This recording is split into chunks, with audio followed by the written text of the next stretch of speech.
Oh, wait, Tom? Yeah, I can All hear you. right, here we go. All right, we've had everything. We're live. People are watching. We did our best. The tubes, something happened in the tubes, but we're just gonna go now. We can rehash, the effort of the tubes after this. Tom, I want you to, for people who come to this, who, like you, revealed to be in the green room, haven't come to terms with the possibility of a Donald Trump second term, and we're just like, I'm going to start engaging with this possible reality now. Um, if you were a person like that, what's your top line response to watching the former wannabe future president for 45 minutes on Fox News tonight? Nothing's changed. And he could be the next president of the United States. He's the leading candidate in the Republican primary, and leading by a lot. He's, just pounding, DeSantis, who seems to be evaporating. But the big difference from 4 or 5 years ago, and again, green room talk, so much, we joke about the sniffling and the hands and all that stuff. All those to me are very they're, having watched him all these years minutely, they're all they're stress tells. I mean, he seemed very stressed, even with a relatively friendly environment. And before we get back down the line of, Tim, your question about the next president, I have to say, I didn't think Bret Baier pulled any punches. I was ready to be critical and say, well, this is Fox, they're probably going to handle him gently. And Baier did not. I mean, it was a good interview. I thought it was a good interview. I mean, when, just wouldn't let him keep going, and kept throwing things back out at him. But I think, earlier tonight, I think it was David Jolly who made the point, none of the substance is going to matter. And this comes back now to the question of what will it look like in a year? Who's going to become, could he become president? When it comes to the nomination, the Republican Party, substance doesn't matter. There is a personal loyalty here, and that all of this, in some way, even though you and I, Tim, just suffered through, I think I said to you when we first started talking, it kind of it makes me tense to watch somebody that tense. Yeah. But it's a numbers game. It's just a matter of, can any other Republican amass those delegates? And to the people who don't want to deal with the possibility that this could happen again, you have to understand the nature of the Electoral College. Joe Biden's president because of, what's the math, Tim? 60, 70,000 votes? Yeah. Not millions. I mean, people always, this makes my head explode when people used to say, but Hillary Clinton, 3 million super majorities in California don't win the presidency. So, this could be a very near run thing again, and it could happen. I want to get to the to Baier, but first, because I thought it was an interesting observation by you. We're both being body language doctor here about how he's a little nervous, or how he's giving off vibes of anxiety. But Trump has, I mean, among anybody ever really that has been in our national politics, has this phony tough guy facade, right? And his professional TV person, and so for all of his weaknesses, revealing self-weakness has not really been one. And I also noticed that during the one follow-up from Baier, which was kind of a simple one, after they went through all the rigmarole and all of his lies, about the documents, he was like, "Are you worried about getting convicted?" And there was a very a noticeable 2-beat pause for Trump, because he doesn't have a lot of those. He doesn't leave a lot of space for error. And a noticeable 2-beat pause where he kind of looked and then looked up and got back into character and was like, "Well, no, with the on the law matters, no, with the hands." And but I don't know, I maybe I'm overreading it, but I sensed that too, just maybe more than I had in the past. Well, I think he was off balance. Yeah. By the way, Baier asked some of those questions. I mean, to just kind of stop and say, "You worried about this?" I don't think, he's used to being in an environment where people are saying, "You're not worried about anything, are you, sir? You're, search story after search story." And I think, it was a very authentic moment for both of them, for the Yeah. interviewer and the interviewee, where Baier kind of, I think Bret Baier sensed there was something going on there. Does that make sense? Maybe I'm Yeah. overreading everybody's body language too, but it seemed like the interviewer sensed some body language, and he kind of stops there. Are you worried about this? But remember that John Kelly's famous line about, now famous within a week, line saying he's scared shitless. And for that moment, when I was watching, to what I think, Tim, rightly, you kind of point out is not a common moment of pause or self-reflection, I thought, I wonder if John Kelly's He's right. a little nervous. I think Yeah, he's a little he's- nervous. I don't want to get too nervous. excited. I don't want resistance porn here. He's not shaking in his boots, Yeah, but he's, yeah, I think he's yeah. a little nervous. His answers and just on the merits of that answer, because that's like the actual news from this, and then I'll get into the other stuff. But he's all over the fucking place on the documents. I mean, like to the extent that he has any lawyers, they've got to be just like wondering what the hell. Tearing their hair out tonight. In the post game, now there's a media criticism angle to this, but also on the merits. Dana Perino is on Fox, basically coaching Trump. I don't. Did you stick around in the post game? And Dana's like, the judge gave him an out by saying he can't talk about this. So why didn't he just say to you, Bret, I can't talk about this? Dana's like, please, Trump, do better. So I mean, that's gross in a certain holding way. up a sign. Yeah, stop. But I mean, interestingly, I'm sorry. Go ahead, Tim. No. So anyway, I just wanted your assessment that Swalwell had the assessment of he admitted to it. My assessment was it was just he doesn't have a defense, and it's just word salad, and he's all over the place. Well, the thing that struck me in the post game at Fox was Brit Hume saying, went at him hard on it. Yeah, he said there's no answers here a judge is going to accept. Right. And Hume's been pretty hard over on defending him. And I thought, yeah, the panel, again, here we are, like we're doing all this dime store psychology here, Yeah. This is back like when I was a Sovietologist and I was like looking at the top of the Lenin mausoleum and, seeing who's moving around. Yeah. But it's that panel seemed it's an uncomfortable interview. And you're right. It's not, you don't want to go down the whole road of, oh, Trump's terrified and it's all going to finally, the walls closing in and all that stuff. But again, the hands, the hunching, the sniffling, the some of the verbal tics. Are you ready? Yeah. Wait for it. And I thought this is an interview in a reasonably friendly environment, or I shouldn't even say that, an environment Trump knows and has experience with. And it just, the whole thing seemed deeply uncomfortable. And I think talking about the documents, I don't know if Congressman, you're right. Eric Swalwell was like, well, that's it. It's done and dusted. He's admitted to a crime. On the other hand, you could pick out almost anything from that and none of it's good. Yes, I had boxes, of course, they're mine. And I had stuff in there and I don't know what was in there. That was the other. And they did ask me and we were talking and they should have said, please. And then my defense is like, I was really busy.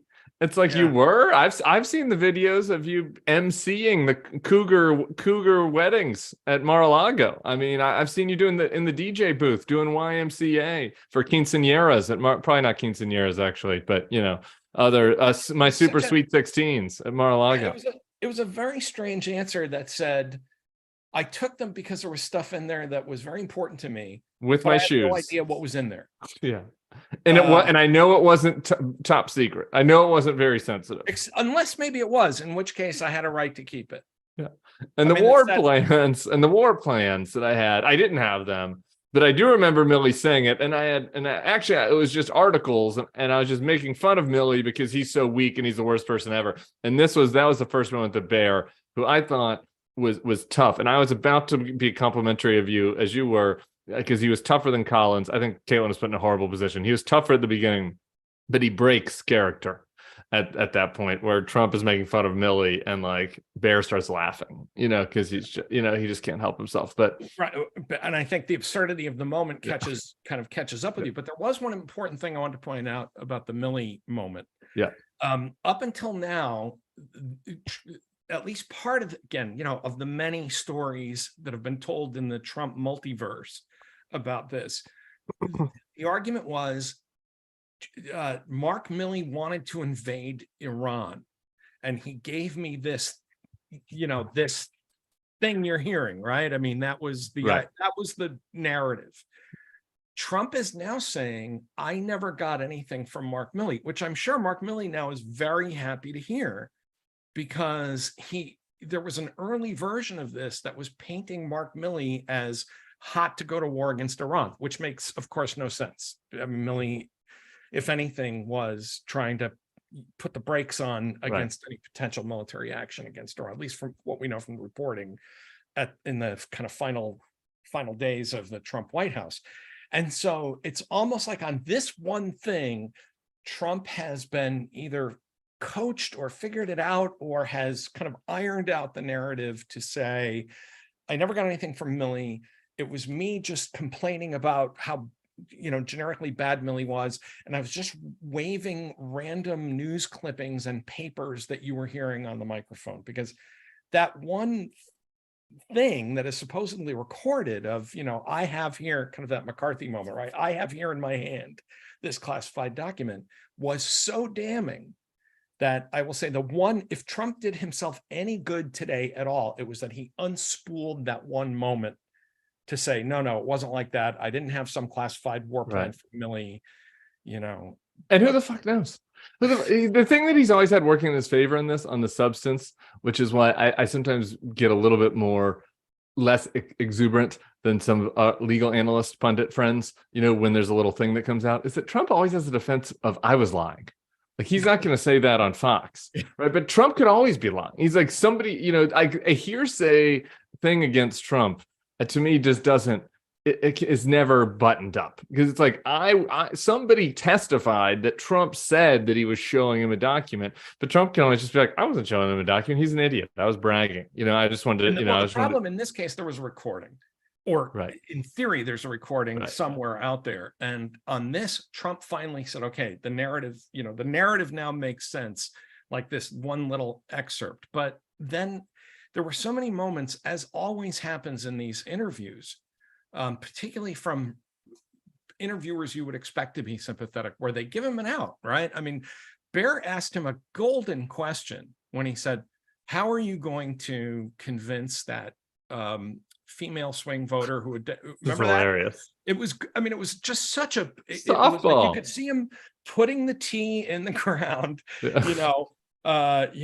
balancing the ball, pointing down the fairway, and Trump just walked all over it with cleats and said, I won and to his credit, again, I have to say this about Bret Baier, when he said, but I won the 2020 election, and Barrett basically just said, oh man, no. Can I do it to his discredit on this, though? You did. Like Baier's energy when Trump does that, I mean, it's like he's disappointed in the student that he was trying to give an easy one to. He's like, I don't want to fail you. Okay, fair. I'm disappointed. And then he's like, oh, I don't want to argue with him about this, but he's like, I know I have to. So he gives up a really timid, like, Mr. President, you didn't win, or that it was a real loss. And then Trump does all his bullshit. And then Baier goes back to the suburban lady question. I mean, I get it. If you're in there, you're in there.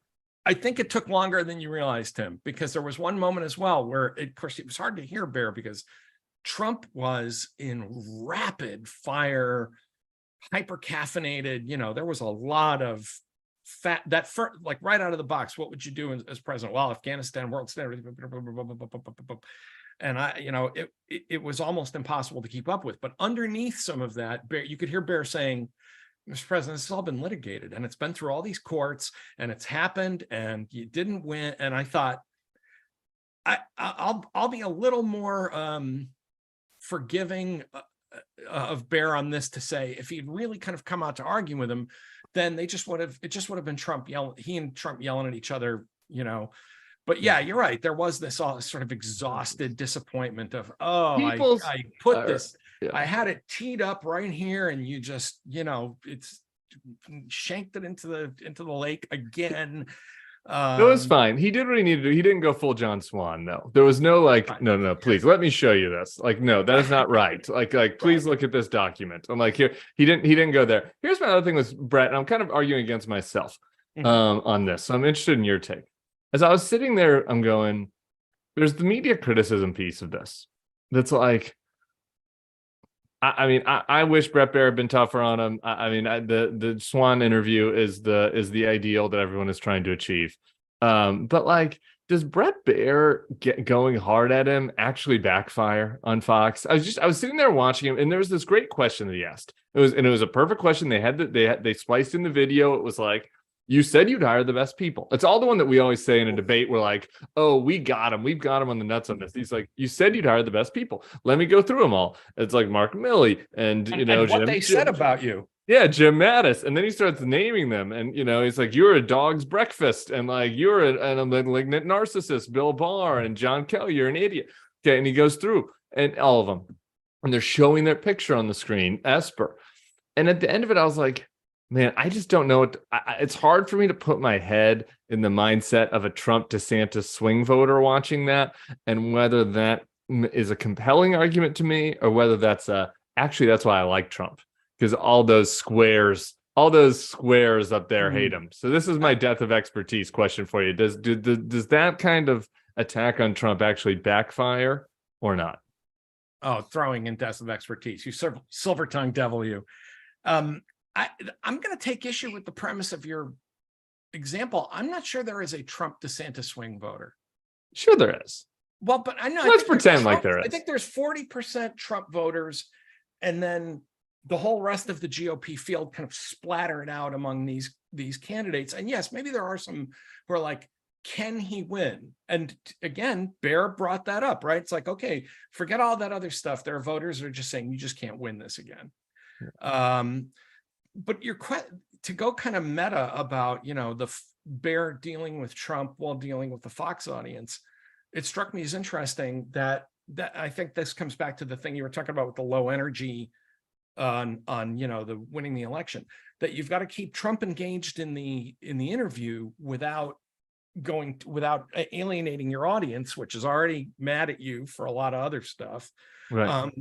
And just kind of trying to juggle those two things. I don't think that backfires on Fox, because they know. I mean, in a way, I think these, and I'm here. Let me. I just want to put. They're very resilient. Let's put it that way. I think that the remaining Fox viewers are resilient, and they figure that this is just a kind of standard part of this. That you have to go through the litany of people who've said bad things, and let Trump say they're terrible people, and I will hire better people the next time. Yeah.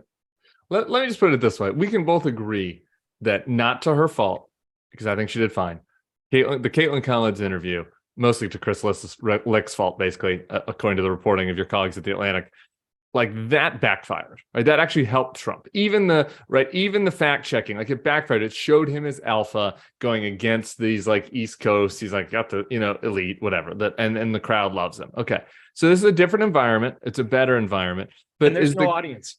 There's no audience. That's key. That's key. But is the concept though still the same? Like having Bret Baier, the like guy that's perceived as the Fox establishment guy, for lack of a better term, right? Like having him go at Trump aggressively.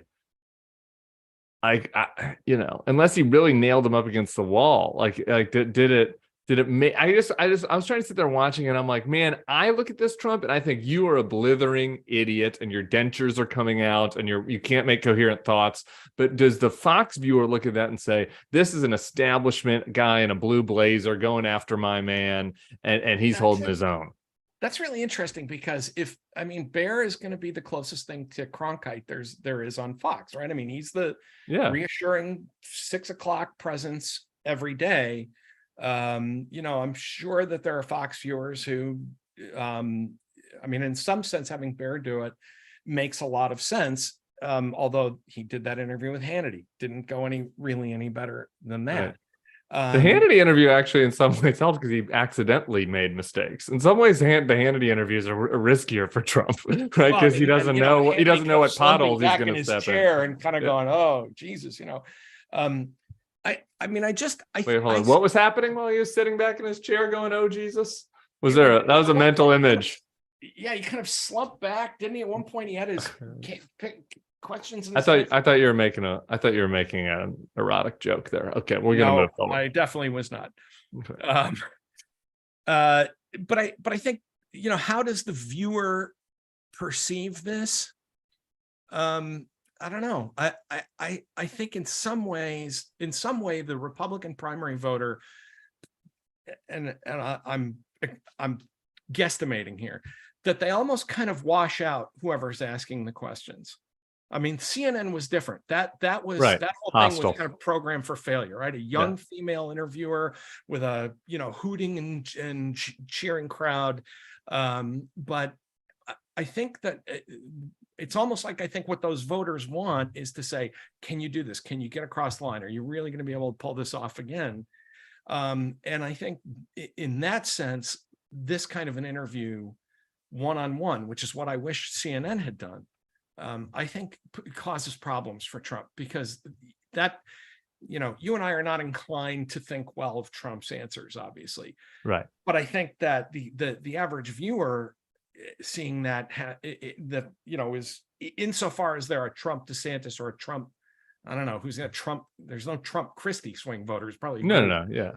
But that people who are wondering about what to do here are looking at it and saying, he doesn't, I thought he looked, again, stressed and unwell, and defensive It's just like, you're on Fox. This is your, like, this should be easy, right? Like, you're so defensive. And could that place doubts in people? Okay. I don't want to take it really. And your point about CNN, by the way, I think is in comparison to this, he came out and he was a little jumpy, and then he was in control. He knew it. He was in control, and he knew it, and he looked in control, and I said at the time when I was, live tweeting, I said, he is in charge of this stage. Is this frustrating for you tonight? I guess the top line though, is it frustrating for you that like, don't you want him to seem even fucking crazier and more insane? Has our whole perception shifted to such a, like, if you sat someone from 2013 down to watch that interview, they would be like, what is happening? Like, is this fucking real? Like, is this from a movie? Well, like, this cannot be real life. But it's like slow. It's the frog boiling that I just thought tonight that I'm like, you're an insane person. I have no idea who would staff your administration, and I'm like deeply, deeply concerned about it. And I'm starting to get serious about this. But I didn't watch it and think, I bet that's what my Uncle Chris thinks. Yeah, I mean, your 2013 thing is thinking about something you tweeted a long time ago. Why do the anti-Trumpers hate the never Trumpers so much? Because we were right. Right. Because and that 2013 thing, you could have come forward with that and said, look, here's a transcript. In 2015, if you had, as a parody or something, said, here's a transcript of Donald Trump running again in 2023, and his answers, and they would have castigated you for saying, oh, you're so over the top. It couldn't, but it's not liberal. Like that. Well, liberal propaganda. And so, yeah, I mean, in that sense, we are boiled. The Overton window is, shifted into another neighborhood at this point. But I think, I keep going back to Dave Jolly and saying, the people that are going to vote for him are going to vote for him. And I'm not sure you can move them on at least some number. And I think this is the question. You're the political strategist guy. I don't know what that number is of people who are literally not capable of being dislodged by any performance that he puts on television. But I don't think, I mean, this is just I don't want to bring like the bias of optimism to it. I don't think that helped him. Yeah. Certainly unless it ended. Okay, I've got two more things for you. Then I'm gonna let you go. One is lowbrow, one is highbrow. Which one do you want to do first? Let's get the lowbrow thing out of the way. Okay. I'm just looking for you, Tom Nichols. You're not a beauty pageant judge, but the looks on the screen. I mean, Bret Baier has had a lot of work done. He's got some eyelids, I think. Trump is sniffling. I'm pretty sure those are dentures. Are those not dentures? Why is she slurring like this so much? I have no idea. His eyes, like, isn't it just taking away everything else? It's kind of a bizarre milieu. I think with Trump, I mean, I'm gonna leave Bret Baier out of it. I don't know. I had to do it. It's pretty notable. I'm just saying. But look, I'm aging. I get it. Nothing wrong with Botox, but remember who you're talking to in terms of age. I made my bones when you were dating cheerleaders. But male cheerleaders. But I think with Trump, if there's a symbolism in that, it's the exhaustion of the whole process. in 2015, Yeah. when you and I've been talking about this guy for a long time. In 2015, there was an energy involved here. There was a dynamism. People were going to these rallies and they were shocked, right? Like he was energized, he was engaged, he'd go on, he'd be very combative in these interviews. Tonight, let's circle right back to where we started. He could be the Republican nominee and he can be the president of the United States. He could win again. But there is this kind of almost defeated, there's no happy warrior here. Happy warrior. He's not having a good time. That whole business about, my family, I don't want them involved. It's too painful for them again. Yes. Well, because your family has said we're not coming anywhere, And that is half-assed answer. I'm glad you brought that back up, because in a way, I thought that was maybe the second most revealing answer besides the "Are you worried?" When Bret Baier's, when he does the whole rigmarole about how his family isn't, why they aren't involved and how they've sacrificed so much, blah, blah, blah. Then Bret Baier's like, well, then why are you doing it if it's been so bad for them? Another moment where Baier sensed something, and you could almost see Baier going, yeah, why are you doing it? And Trump kind of goes, well, we got to make America great again. And it was like, it wasn't like, because the American people have been so, right. because we need it, and I'm so willing to do it, and I'm doing it for them. It was kind of like an old guy having to do his line again in Vegas. He's like, just say the line, Donald. Like it was not. Sing "Are You Lonesome Tonight" one more time. Right. But there was. Let me just dredge up a bit of political history, because that reminded me of a moment, because I am the oldest guy in this room. It was like Roger Mudd asking Ted Kennedy, "Why do you want to be president?" Right. And Teddy going, and like it was the same problem. Well, then why do you want to do this again? Well, I'm going to make America, because I'm going to make America great again. It's almost this kind of canned. Yeah. And like I said, it almost would have been better to be like, because I want to own the libs, because I want to see the people cry again. Like that would have actually been a better answer. Because I'm going to get even with everybody that screwed us in 2020. That would have even been, he just doesn't have it. Yeah. Okay, my final highbrow question for you in your actual area of expertise. Okay. The only interesting policy question and answer I thought of the whole thing was on Taiwan. And it was because Blinken gives that, kind of standard old statement about, the one China policy, but he says it in a way in this press conference that you can pick out 5 words that kind of makes it seem like a policy change, actually, that we're anti-Taiwan. And so Baier, again, puts a big fat ball down the plate for Trump. And Trump's answer on this was essentially, I want to use Taiwan as a trade chip. It was essentially, he didn't say that, but he's like, I'm not going to answer that because I want to do some deals with Xi and I want to use Taiwan as a trade chip. So I was just curious about your just kind of thoughts on both the Blinken and the Trump thing. Well, let me link that back to the post game on Fox when Martha McCallum said, I thought his strongest performance tonight was on foreign policy. And I was like, wow, okay. We just did not watch this. When he wouldn't say that what Putin's invasion was wrong, that Martha, you were really inspired by that. I took some notes. I wrote that down and I tweeted, and I'm like, just say it was wrong. It's okay. Just say it. No one will criticize. Putin won't criticize you at this point for saying it. But there is no right. Taiwan, we don't support Taiwan independence. The longstanding deal has been with Taiwan, peaceful resolution of all these issues, the one China policy. But China, asked about China independence. Every administration says, no, we don't want them to do that. We're going to, process. Like you say, a golden opportunity for Trump to say, this is, feckless, weak, whatever he wanted to do. And instead, it became about making deals. And I think, again, I'm trying to do mind reading here. Yeah. I think some of it is that he is just focused on Russia. He doesn't care about China. He has no equities there. He doesn't want to, he has equities in Russia in the sense that he's still terrified of Vladimir Putin for some reason. I think 30 years of dirty deals probably has a lot to do with that. But with Xi, it's like, no, that's not going to happen. And Xi knows what I would do, but I can't say it out loud because undermine my. It's isn't it nothing? Isn't the answer nothing? Like Xi knows what I would do, but I can't say it out loud because really I just want him to give me something. for all the business acumen stuff that he's always putting out, when he talks that way, it's when he sounds like he's lapsing into that kind of 1980s business school middle management bullshit. Well, in order to maintain our negotiating position to ensure that our blah, blah, blah. I don't think he's really thought this through. He seems very focused on Russia. He went into constant thickets that Baier did not try to push him into. But again, I'll say it one last time. Credit to Bret Baier for not pulling him out of any of those thickets. Oh, you want to talk about how well you're getting along with Zelensky? Please go ahead. Please wander right into that, swamp. He was the one that brought up, Trump was the one that brought up impeachment one, not Baier. Trump was the one that brought up the election fraud stuff, not Baier. Yep. And Baier just said, okay, well, you want to go down this road?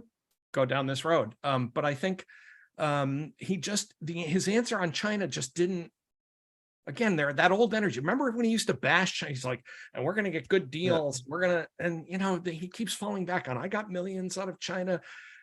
I think part of the problem is that a lot of the people watching are like, yeah, that whole China trade war thing probably didn't go so well. There's a lot of small business owners out there probably didn't really enjoy that part of the Trump administration. So I don't know what to make of his answer. As far as Blinken's answer, I just thought that was like standard issue, that's just getting coming back from China. This is what you say. We had candid, frank, constructive exchanges. Yeah. We are, what's the other expression all the time? We are guardedly optimistic, all of that stuff, which tells me that it was probably a good trip. That it was part of just having a normal conversation with a competitor and all that.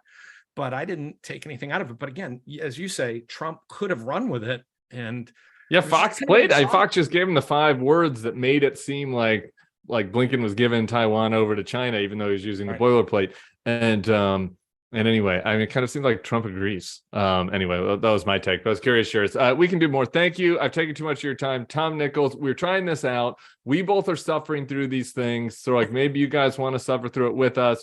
We're getting the tech figured out here. Maybe once, we get the really good tech, we can do it with a little heads. And you can be in our DM chain while we're making fun of Trump live. I love Mystery Science Theater so much. And the one great, you and I were talking earlier about my inability to deal with sports. But the one great pain I've had in all of my relationships have been that I've never found anybody who loves this as much as I do. I've tried to get my wife to watch it with me, won't do it. If we can make it work, we can make you, kind of, it's like achieving your own dream, kind of, though it would be instead of for movies for Donald Trump. So not really exactly. I don't want to be the gumball head though. Okay, we'll make you look pretty. Well, we're not going to do it until we make you look pretty. We'll have a couple of test drives. Guys, subscribe to the YouTube feed. Give us feedback on what kind of things you would like from this, and we'll see y'all next time.